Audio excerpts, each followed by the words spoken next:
Bonsoir, bonsoir. Bonsoir, chers téléspectateurs. Bonsoir à vous. Comment se passe la soirée? Je sais que Bouti Misala, donc avec les embouteillages, avec tout. Mais voilà, bonsoir à vous. C'est Maman Nénette dans le magazine Beauté et Vêtements.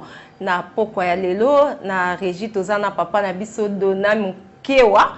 Yenda Azo réalisé numéro ya Lelo. Voilà, vous me suivez sur la RTP Okanguya. Dans votre magazine Beauté et Vêtements, comme j'ai toujours dit, dans ces magazines, je viens seulement pour attirer l'attention de nous tous. Hein? Pas seulement de vous, donc de nous tous sur des petites choses que nous négligeons dans la société, mais malheureusement, ils ont nabiso. Et kangama nabiso, et kangama kapé nabiso, et tchakaba miso soupe mal à l'aise, qui est takaba miso, mais peut-être biso na côté nabiso, toki pakamingite, voilà, n'a quoi attirer l'attention, moukié. Kati ya magazine oyo na batunyo de sorte que ensemble toyebaka kobongisa toyeba kosama kamalamu toyeba koyeba biso nyonso. Voilà, on a mis longola kate parce que je suis pas meilleure, je suis pas parfaite, donc nous tous là to na ba faiblesse de na kati ya magazine oyo toyaka mingi ko échanger toyaka kosolola mwa mukie koyeba kobongisa moi à venir na biso ensemble, peut-être ba erreur to bande ko commettre hier le loto bongisa pour que avenir ezala meilleur. Voilà, c'est le magazine Beauté et Vêtements avec Maman Nénette Ukamba, votre servante. Elle est là tous les mois, depuis le début du mois, tozo meka kosolola sur la beauté d'être un parent. Je sais pas ce qui est yokandeni. Quand tu regardes tes enfants, comment tu te sens? Omimo na ndengeni. Quand tu dis que ah vraiment moi j'ai donné naissance à quelqu'un, ou non quand tu vois les enfants de ta soeur, bah tu on a assez à responsabilité. Non, comment tu sens? En tout cas moi je sens que c'est très beau. Un ami au kaka bien, je me sens à l'aise na CPLaka. Voilà, c'est dans ces cadres là que je viens attirer l'attention à ma parents belé, quoi attirer l'attention à biso ba parents que ezala kitoko kozala moboti. Eza tellement kitoko kozala moboti. Maintenant, c'est pour la carte pour na boti. Tena c'est pour la carte pour nazo prendre bana moko en charge. Encore naza na ba responsabilité. Neba que c'est une grande responsabilité. Kope sa vie na mutu, kope sa forme na mutu. C'est vraiment une très grande responsabilité. Alors tu eba ko sala lango malamu pour que bana o ba tienne bien responsabilité na biso ba bonga. Lutte moko ezala désir na biso bana na biso babonga bana ya bandeko na oyo zo bokola babonga. Alors c'est dans ce sens là que l'autre fois j'avais lu le psaume 127. Psaume 127 ezoloba ke bana bazali flèche, bana bazali bana baza flèche, bana baza héritage, bana bazali donc voilà, non seulement baza flèche, baza héritage, mais baza récompense ya Nzambe. Dieu t'a récompensé en te donnant ces enfants-là. Voilà pourquoi il faut beaucoup la bango malam. Voilà pourquoi il faut en souci banana bazala malam. Voilà pourquoi il faut y que c'est une grande responsabilité. Dieu te fait confiance. Hein, ma soeur, mon frère, Dieu te fait confiance. Apesi obana. Aibi ke na yo eko simba. Aibi ke na maman Nénette nenga pesi nga bana na ngawana. Aibi ke non eko simba. Voilà pourquoi apesi bana. C'est pourquoi nous devons lutter. Nous devons lutter. Talano, comment tu vis avec tes enfants? Talano, ba devoir nini? Est-ce que yo accompli ça kaba tâche na yo ba devoir na envers bana? Parce que le lot te remarquer ba botie belé bazo négliger bana bango. A négliger moi na lelo, aboy ko tinda moi na classe, aboy ko bimisa mbongo moi na tanga.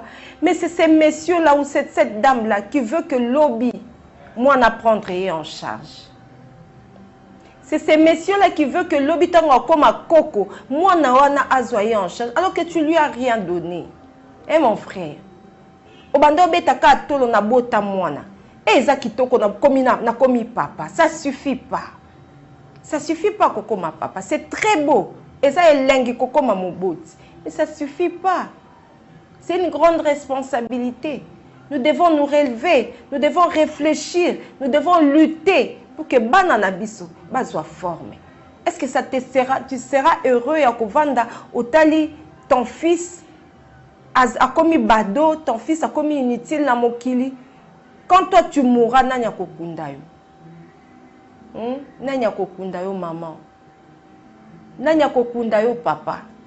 Yo zozwaka mbongo nyonso zomela masanga. Mama yo mbongo na nyonso ezaka ya kabelo. Tu t'occupes pas de tes enfants. Tu n'as pas le temps pour les enfants. Tu n'as pas le temps de couper sa banane en forme. Tu n'as pas ce temps-là. Mais demain, tu vas attendre tout de ces enfants-là. Parce que demain, nous partons, mes chers, nalobango mingi, tozoleka, nous partons. Nous sommes sur un chemin. Ezokende déjà. Faisons tout pour faire du bien. Faisons tout pour donner de la forme aujourd'hui à nos enfants. Comme j'ai toujours dit, tu peux appeler. Le numéro s'affiche dans l'écran. Tu peux appeler. Tu peux participer. Tu peux dire ce que tu penses dire. À Tabino Bana, vous pouvez intervenir. Comment vous vivez avec vos parents? Est-ce que Baboti Bao Sobino en charge? Est-ce que ma parente Osaka na esengo comment que Dieu t'a donné maman wana? Est-ce que cette maman l'a fait à ça la ka esengo na? Est-ce que maman yo ça la ka beauté à bana yo? Est-ce que bana no bazana esengo ko ba que tu es leur mère ou que tu es leur père? Est-ce que ça la ka joie na cœur ya bana na yo? Comment tu te comportes devant tes enfants? Pourquoi si tu as un problème avec ta femme ou avec ton mari, ce sont les enfants qui doivent payer cela? Pourquoi? Sache que c'est très beau d'être parent. Hein? Et c'est mais ça ne suffit pas. Ça ne suffit pas. Pas seulement cause amoboti. Pas seulement être heureux, hein, naboti. Tu as fait quoi pour cet enfant-là? Papa, tu as fait quoi? Papa peut belé le lo bazo sundo la bana. Papa est belé le lo bani kotinda bana na classe. Il préfère avoir des copines par-ci par-là. Il préfère jouer avec son argent. Mais pas envoyer son fils dans la classe. Moi, je n'ai pas de classe dans la gomme à cause de toi, parent. Bientôt la rentrée. Regarde-toi si déjà tu t'es levé, tu commences à préparer rentrée à moi. Regarde, cet enfant-là est à toi. Azalaya yo, azalaya mutumusu, mais aza sous responsabilité na yo. C'est aza na charge na yo. Commence à te réveiller, papa. C'est très beau d'être parent de cet enfant-là. Parce que ceux qui m'ont lobby a réussi, je crois que tu seras heureux. Ceux qui m'ont lobby vinaye vandi a comme une grande personnalité. Tu seras heureux. Mais paye les prix. Papa, paye les prix. Ma soeur, paye le prix à cause de la moboti. C'est une grande joie, c'est très beau à cause de la moboti. Mais il faut payer les prix. Les prix, c'est éduquer l'enfant. C'est donner de la forme à cet enfant-là. C'est donner du sens à l'enfant. Biso ba maman to koma lelo. Ngana vandi na ndaku. Je prends ma fille. Na memi si tala pondu munene na mo. Tala basa mobimba ya pondu na moto. Ma fille a qui ekoteka. Elle ne va pas aller à l'école. Mais si moi j'ai échoué, pourquoi je ne donne pas je donne pas l'opportunité à ma fille à Bonga? Si moi j'ai déjà échoué, pourquoi moi je ne peux pas aider ma fille? Peut-être que Vinange Kobonga à travers ma fille là. Maman yondo échoué na ba pondu. Côté ka pondu eza mabete. Na lobete ke eza mabe. Mais si la vie a aimé mieux te ka ba pondu te ka mate mais laisse ta fille. Toi vas vendre les pondus pour que ta fille là étudie. Quand elle aura 20 ans, elle aura 23 ans, elle aura fini l'université, maman. Au moins, c'est un mois. Tant que cause musala ba komi ko futa e maman, a kozonga vers yo a ko satisfaire besoin na yo. Yo o échoué. Bon, s'il faut qu'on le dise comme ça. Si toi tu as échoué dans la vie, tu veux que ta fille échoue, la fille de ta fille échoue, mais ce n'est pas normal, chers parents. Ce n'est pas normal. Tobota pour faire échouer nos enfants. Tobota pour donner de la forme à nos enfants. Pour que nous puissions lutter, luttons, chers parents. Vous tous qui me suivez, bino tuba boboti, na pesi bino mboti. Bino tout le monde a responsabilité à ma famille na bino. Na pesi bino mbote, ne vous fatiguez pas. Ça reviendra un jour. Vous serez heureux un jour. Moi j'ai toujours dit comment la maman de la première ministre à Santaka. Comment baboti ya ba ministre ba autorité ba yokaka. Ba yokaka ndengeni. Quand ils sont là, ils regardent leurs enfants à la télé. Ba na bango bazo kamba mboka, ba yoka ndeni. Ils ont payé les prix. Ils ont payé les prix. Peut-être que baboti mususu, basalela pe banane le côté. Mais Dieu les a élevés. Mais aujourd'hui, tu vois l'enfant, tu vois ministre tel, c'est mon fils. Mais toi, il faut regarder. Quand tu dis là, c'est ton fils, est-ce que tu as aidé cet enfant-là à devenir là où il est? Regardez beaucoup de parents comment devenir quelqu'un. Pourquoi toi, tu ne le fais pas, ma soeur? Non, mais laisse-le partir. Toi, lève-toi, ma soeur. Cherche du boulot. Fais quelque chose. À ta moussala qui bonne, va faire. Mais donne-toi un seul devoir. Envoie ta fille à l'école. Envoie ton fils à l'école. Tindaya kende kotanga. Il y a une fille qui m'avait vraiment réjoui. Elle me disait, maman, nene toebingane nazabo na tangate. Maman nanga tinda kanga bonne nazaka mukie makasi na bazaka déjà bonne. Comme elle-même azaka pe bonne atinda nga pe bonne naza mukie na tangité. Nebi pe kokoma kombo nanga te maman nenete. Mais na bunda kabana na ngai musala nyonso na sala ka ya ki bonne na tinda ka bana nga na classe. Elle a compris. Si elle qui a peur, elle a compris qu'elle doit investir dans l'enfant. Dans ses enfants, quoi investir na katina bango. Abi parce que banalingi bana nanga lobi ba yeba kokoma. Atanga nebi kokoma kombo na ngai te me bango ba yeba kokoma ba kombo na bango. Mais toi tu as l'argent mon papa. Ma soeur, tu as l'argent. Tu travailles. Pourquoi tu ne prends pas en charge des enfants? Pourquoi ni ba no ba ova nandako? Pourquoi vous pensez qu'on peut se former na banati? Pourquoi vous pensez qu'on tinda bana na classe? Moi nazo bazalati. Maman, moi nazo bazalati. Moi nazo mone maele tele lozo lo bakete. Yaza maele ta vanda nanda. Peut-être force na yo ya lobinde ye. Peut-être yo mona maele ona lobi bonse lo eloti. Kaka yo mona kazoba wana tamso yende lobi akopesa yo esengo na vie. La vie d'une personne mutaiba angwazati. Via bana biso to boti wana to yebi yango te.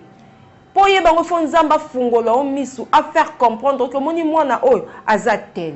Sans cela oyeba te. Omoni yo néglige kawana. Tamsu makasi na yo ye wana. Botika to tika ko négliger bana. To telema bientôt rentrée scolaire. Envoyons nos enfants na basi na mibali to tinda bango na classe. C'est très beau d'être parent. Ezala ke sengo kozala moboti. Eza kitoko nenga na zabu. Nana mwa bana nanga. Je suis heureuse na santaka vraiment. No kaka bien moko boné te yo kandeni. Peut-être yo mona ngo charge. Peut-être yo mona ngo kilo. Eza kilo te maman. Kozana bana eza kilo te. Kozana bana c'est une grande joie. Quand on a les enfants, on est heureux. Kozanabana, c'est vraiment une très très grande joie. C'est un bonheur. C'est un bonheur. Pour moi, demain, on a force. Demain, moi, on a côté les mélayo. Demain, moi, on a salayo malam. Demain, moi, on a kosungayo. Fais du bien. Salela moi, on a malam. Pesa effort mo il faut azala nango. Soutenir ye. Tangi sakai. So komoni azana ba lacune, la kisa e moboti avec beaucoup d'amour. La force d'un enfant, c'est l'amour des parents. Hein maman? Omoni force ya mwana amour elo musuti. Elo kote pesa ka mwana forme le kwa bolingo yozo pesa ye. Po bolingo na se vandika na cœur na ye.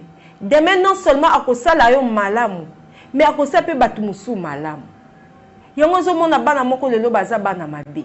Ba autorité moko lelo baza mabe. Ba vivre amour te. Peut-être papa sundola et papa finga kaye matin midi soir, papa nanyo kola kaye et tout ça à cause na ba blessure intérieure. Mon pasteur dit toujours les blessés blessent. Omoni muto a oumeli na ba doule na ba blessure na profondeur na a blessé mutu musu facilement parce que dans sa profondeur il y a pas d'amour. Éduquons nos enfants avec amour. To aider bango. Kokasa te yo lelo parce que comme parent tu es meilleur. Non. Yo posaka ka mwana lokwa ye. To kanisaka ba mabe nyonso biso to salaka quand on était to zaka bana miki. To sali mabe ebele.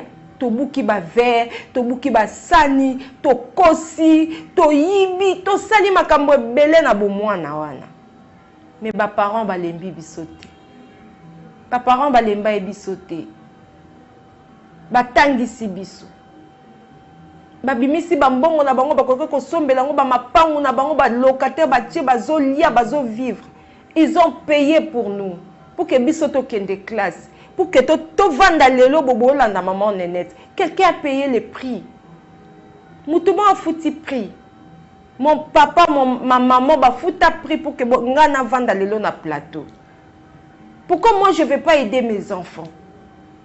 Pour que bango pe na tour na bango ba aider ba koko na ngai. Parce que nous devons le faire. Donne du sens à ta famille, ma soeur. La beauté d'une famille, c'est le travail que tu accomplis aujourd'hui. Hein? Musalo ya kilo yozo sala lelo wana yango nde beauté ya famille na yo yango nde pe sa forme yango harmonie ya ndaku na yo yango malamu.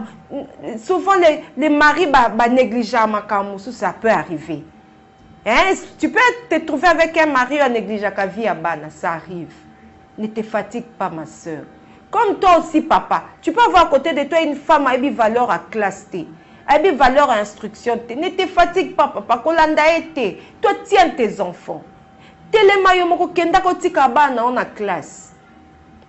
Yakaka so uti musalo za fatigué. Yebisa bango venez, nous allons étudier ensemble. La kisa bana na yo.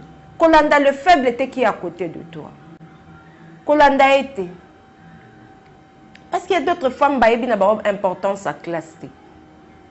Ayebi na été. L'essentiel là l'ambaka fufu na e.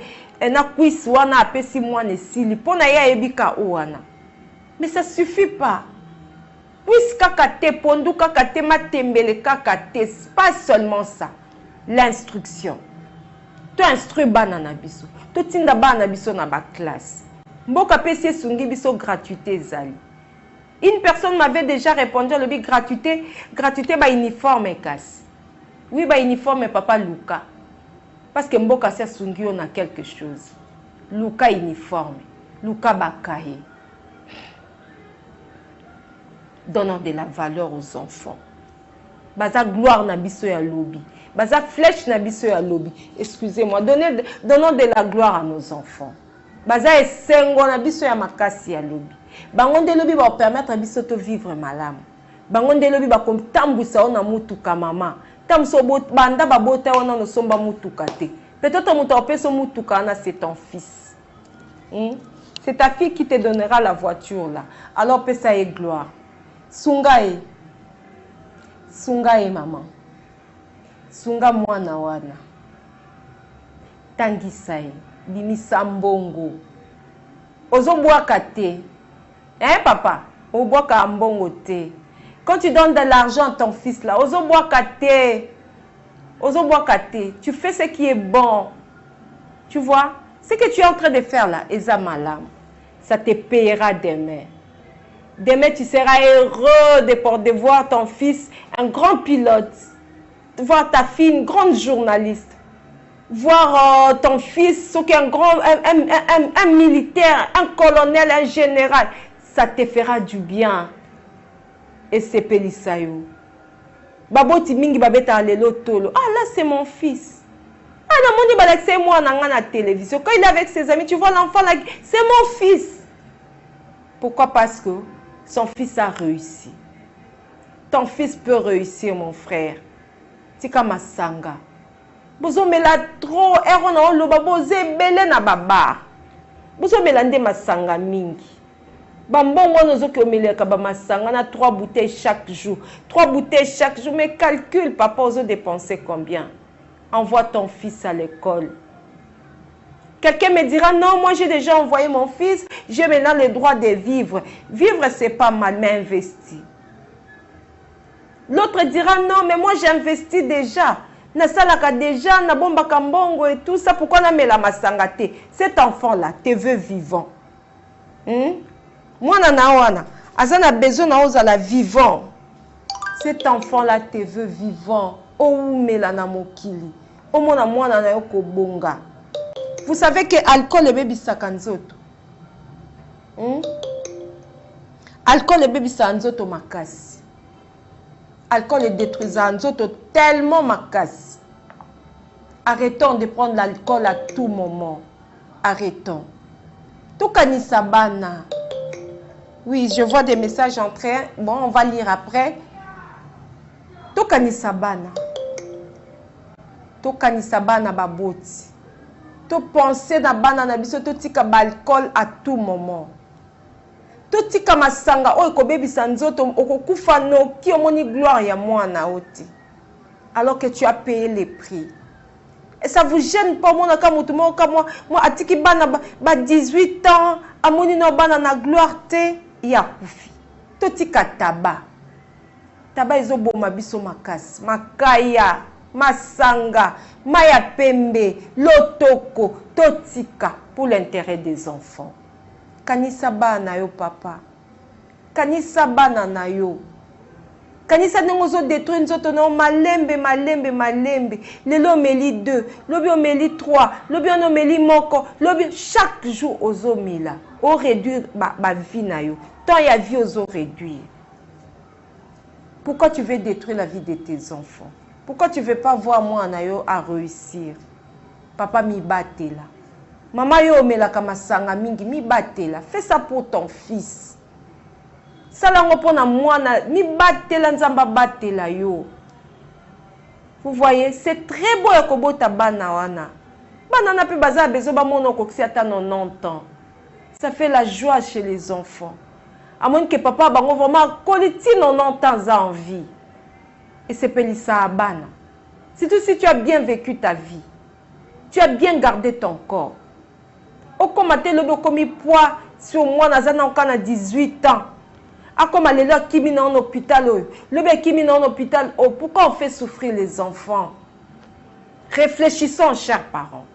C'est très beau d'être parent, mais c'est une responsabilité. Ce que botina nous te au bando tambola ndengo lingi ko tambola. Ce qui okomika na mwana. To komiko zo mwana moko responsable akomiko benga o maman, akomiko benga o papa. Banda kota la façon na yo akozala. Banda kotala. Bo banda kotala. Je peux lire un message pour que na respirer peu moi mouké. Il y a maman Jeanne dit c'est vrai maman ozana raison makambozo loba ezo senga biso baboti toyeba lolenge nini tokoki kozala peto tinda bana na biso na ba classe. Merci beaucoup maman abenginga na monga fula. Voilà na pesi bande konyoso ya monga fula mbote mingi. To mi batela. To linga bana na biso. To saila bana biso malamu. Toboko la bana na esengo. To tilakisa bana biso bolingo. To redressa kabango avec amour. Semo oya kitoko toko récolter ngolobi. Bana baza ba camarade na yo maman. Créer ambiance na kati ya vie na yo na bana na yo. Papa, évitez lobi okoma kovanda yo moko na sanzete. Vous savez qu'il y a beaucoup de papas bavanda na sanzete. Beaucoup. Baza ebele bavanda lelo na sanzete. Ye moko aza accompagné te. Wana mama zo sakana bana bazo seka. Yaza ye moko. Parce que tu as été trop méchant. Pourquoi tu es méchant envers tes enfants? Makila na yo. Nisuni ya yo moko. Pourquoi tu es méchant, papa? Pourquoi si tu viens, tu deviens un lion à la maison? Pourquoi quand tu rentres, il faut batutuba ki mabake kolala? Pourquoi? Pourquoi quand tu viens à la maison, c'est tout le monde qui doit s'agiter? Pourquoi? Pourquoi cela? Pourquoi une histoire pareille? Hein, papa? Pourquoi quand tu rentres à la maison, il faut biso tout au kima, papa yé? Non. Ça te coûtera très cher demain. Aime tes enfants. Joue avec tes enfants. Fais du bien avec tes enfants aujourd'hui. Ça te reviendra demain. Lobi okofuta mona bana okoli bakomi kwa tout autour na yo bo vandi na sanzete bozo beta masolo bozo seka. Mais si ce n'est pas ça, papa, tu vivras vieillesse na yo seul. Seul, ozala yo moko. Ce qui lelo ebi ko entretenir bana obotité. Ce qui lelo ebi ko vanda na bango ensemble te. Kozala na bango lokwa baninga te. Demain tu vivras seul vieillesse na yo. Yango moni ba te belé lelo baza bango moko. Yango moni ba te belé lelo ba passer vieillesse na bango bango moko. Baza na mutu te. Maman na vanda akaye moko. Parce que moi je me demande toujours, mais qu'est-ce qui fait que na mona mutu avandi na nzela zo senga? Je demande toujours bongo bana na ye bazawa. Au mona maman mukolo me avandi na nzela zo senga. Je pose toujours la question bana na ye bazawapi. Avandi azo senga pour bana na ye bazawapi. Soit elle n'a pas bien entretenu ses enfants, soit elle n'était pas une bonne mère et pas bana na ye. Soit aussi bloqué ba sorcellerie, ça peut aussi venir peut-être. Bana baebi ke mutazo bloqué biso ezaye bana baboyi ko s'occuper na ye. Bénissons nos enfants, chers parents. Minoko na biso epambola ka bana kola ke la bana mabete. C'est beau d'être parent, mais c'est très beau lorsque ta fille réussit. Lorsque ton fils réussit. Okomo lia fruit ya bana na yo, olia mbongo ya bana. Abimi sombelio elambo lati. Abimi bo sombelio liputa o lati. Ayeli li papa. Ayeli papa chaussures. Ayeli papa cravate. Asombeli papa montre. C'est bien. C'est très bien. Mais pour arriver là-bas, Bokola est malade. Prends tout ton temps pour cet enfant-là. Prends toute ta vie, donne à cet enfant-là. Que le temps soit meilleur ou pas, aide ton fils. Lingaye, quand tu manques, explique-le. Bon, évite à Kababilo qu'on soit inutilement dans ma famille. Évitons cela. Bako soit na nezo créer ma comme na vie à bana. Ezo déstabiliser bana makasi. Yo papa beta ka mama kaka devant bana na yo. O agressa ka moi si na o devant bana. Tu sèmes quoi dans ces enfants? Soit la haine, soit tu montres à ton fils comment il va commencer à traiter sa femme demain. C'est ça la sémence. Tu sèmes quoi dans ton enfant, papa? Tu sèmes quoi? Yo maman so bandi ko finga papa. Et ça la grave. Devant les enfants, tu peux insulter ba intimité à papa. C'est une honte. Tout ce kabilo ko na biso ba parents. Voyons comment vivre avec nos enfants. Donnons de la valeur aux enfants. Faisons en sorte que bana biso ba ke malamu. Tobuka mbuma kitoko po nzamba pesi biso récompense. Hein? Nzamba pesi biso récompense en nous donnant ces enfants-là. Alobi baza flèche pour na biso lobby. Baza flèche lobby. Baza héritage. Hérite de tes enfants et réjouis-toi, maman. Baza la réellement héritage pour na yo. Baza la héritage pour na vie na yo. O hérité na bango quelque chose. Spécialement les enfants, ils sont héritage avant mort ya mwana. La société a fait que héritage muto a jouir nango après la mort ya muto. Mais regarde Dieu. Dieu a fait que banana baza l'héritage alors que ba koufité. Mais bisoto jouir na yango. Dieu est merveilleux. Jésus-Christ est merveilleux, ma soeur. Quand il a pensé à toi, il t'a béni d'enfant. Prends du temps pour cet enfant-là.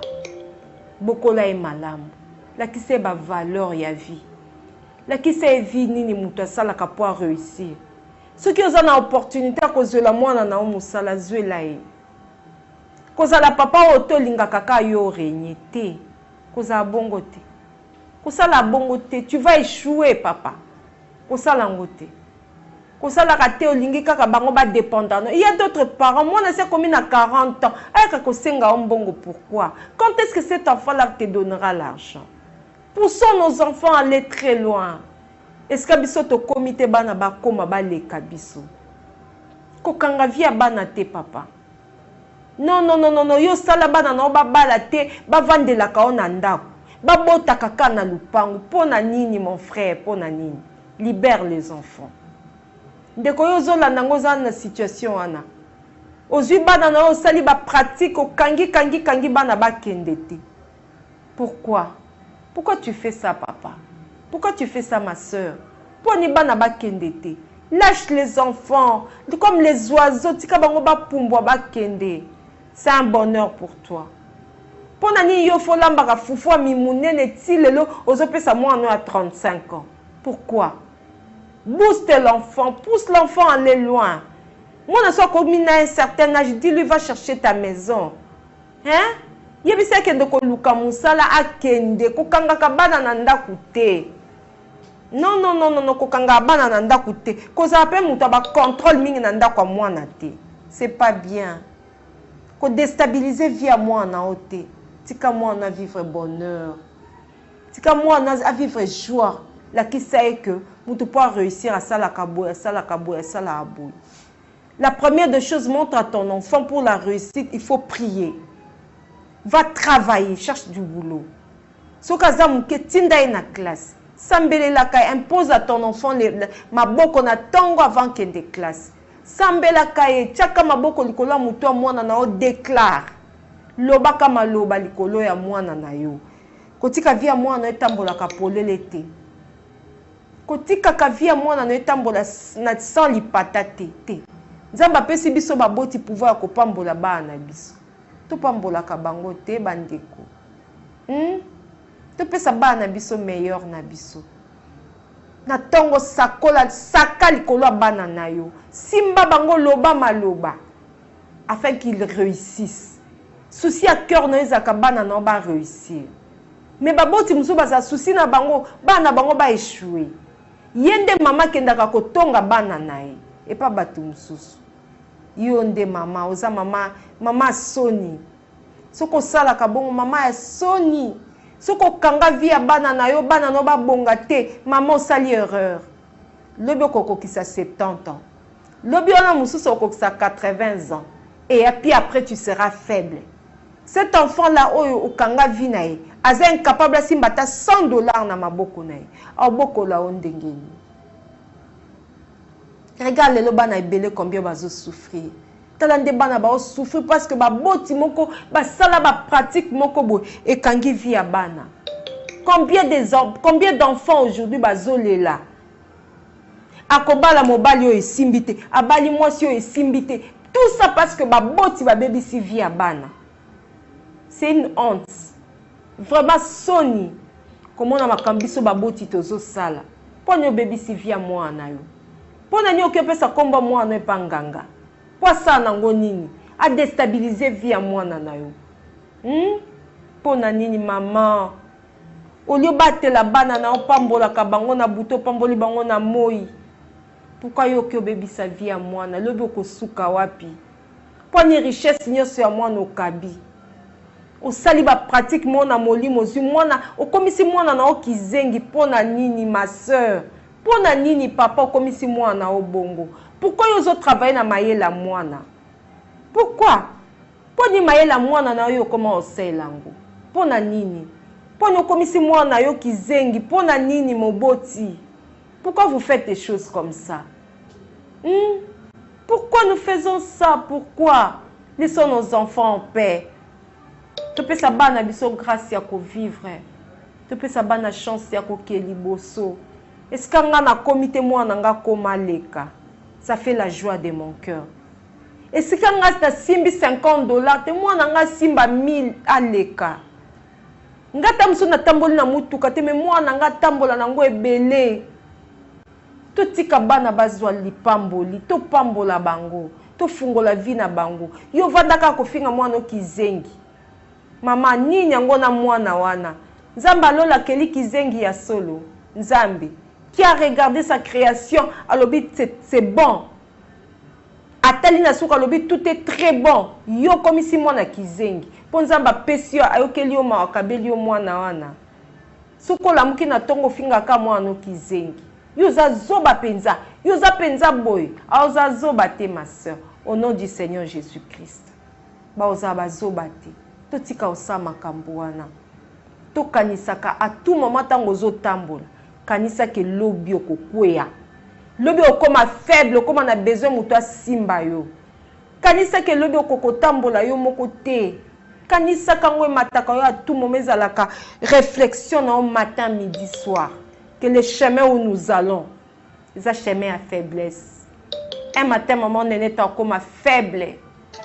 Comme on a besoin de bananaye, ba ko simba na maboko, ba memangana ba tambusanga ba liesanga na koma wana. Mais qu'est-ce que je donne aujourd'hui à mes enfants? Qu'est-ce que je donne à ces enfants-là aujourd'hui? Pourquoi on appelle ça bango valeur télélo? Pourquoi on a lancé bango télélo? Pour que l'obitonga na comme faible, si ka bakoka ko tambusanga na moto, o akoya na mutuka na maman monte, je t'accompagne. Ce n'est pas beau comme ça. Hein? Baboti, s'il vous plaît, réveillons-nous. Arrêtons. Arrêtons de détruire les enfants. Arrêtons cette histoire-là. Totika ko sacrifier vie à bana. Totika biloko wana to sunga bana biso. To aider bana bakeli boso. To pesa bana biso esengo. To pesa bana biso valeur il faut bazala nango. To arrêter ko sala bana mabe. Ces enfants-là méritent mieux. Les héritages nzamba pesi biso. Les récompenses nzamba pesi biso. To boko la bango malamu. Mwana na oya mukie wana uti ko bota wana. Oyo zo permettre à ça la nyeso. Te aza mwana muke te mwana muke azala ati. L'enfant est petit de corps mais pas d'esprit. Esprit azala muke te. Alors éduque ces bébés là. Azana une année lelo azo se comporter mabe. Banda ko éduquer. Parce que quand tu vas l'éduquer à 10 ans, tu auras déjà perdu. Semence amabe au vent dans la profondeur naï. Au coca ko redresser. Apprends l'enfant à vivre bien aujourd'hui.